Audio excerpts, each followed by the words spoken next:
था। ये आयरिश की मूल निवासी थी। इनके पिता एक चर्च में उपदेशक थे।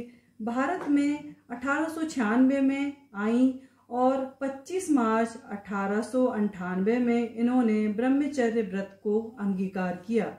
उन्होंने ग्रामीण स्तर पे जो महिलाएं थी, विधवा थी, उनको कलकत्ता लाई, उन्हें संपूर्ण रूप से शिक्षित किया और उनके रोजगार की व्यवस्था की और उन्होंने उन महिलाओं का पालन पोषण किया, समाज में आगे शिक्षण के कार्य किए।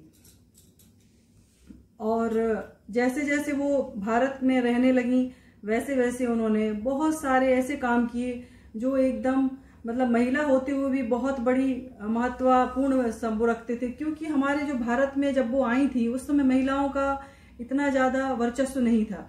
महिलाएं ज्यादा बाहर नहीं निकल सकती थी और महिलाएं ज्यादा बाहर निकल नहीं सकती थी, लेकिन उन्होंने विवेकानंद के साथ रहकर बराबरी से समाज की सेवा की और उन्होंने वहां से आकर अपने जीवन की सत्यता थी उस पर अपना काम किया। माँ शारदा हमेशा कहा करती थी भगिनी निवेदिता के बारे में कि वो भारत की ही जन्म लेने वाली महिला हैं, जो विदेश में जन्म लेकर विदेश में ही हमारे समाज का, हमारी संस्कृति का वर्चस्व लहराने के लिए विदेश में उन्होंने जन्म लिया है।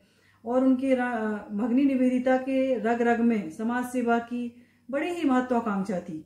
वो बड़े स्तर पर समाज सेवा करती थी और जब अंग्रेजों की बर्बरता बढ़ती जा रही थी तब उन्होंने लड़कियों को पढ़ाने लिखाने के लिए, उन्हें अपने पैर पर खड़ने के लिए, खड़ा करने के लिए बड़ा योगदान दिया।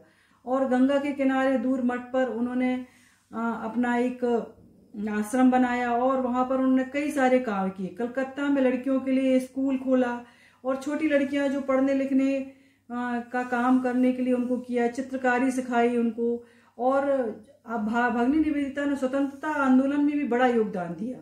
समय समय पर उन्होंने जो महामारी फैली वहां अपने देश में, तो महामारी में उन्होंने तन मन धन से महिलाओं की सेवा की, बच्चों की सेवा की, पुरुषों की सेवा की। क्योंकि वो विदेश से आई महिला थी तो उनके अंदर अपने समाज को लेकर या इस तरह की भिन्नताएं जो भारत में होती हैं वो भिन्नताएं नहीं थी, इसलिए उनको ये सब कार्य करने में जरा भी झिझक और जरा भी संदेह उत्पन्न नहीं होता था।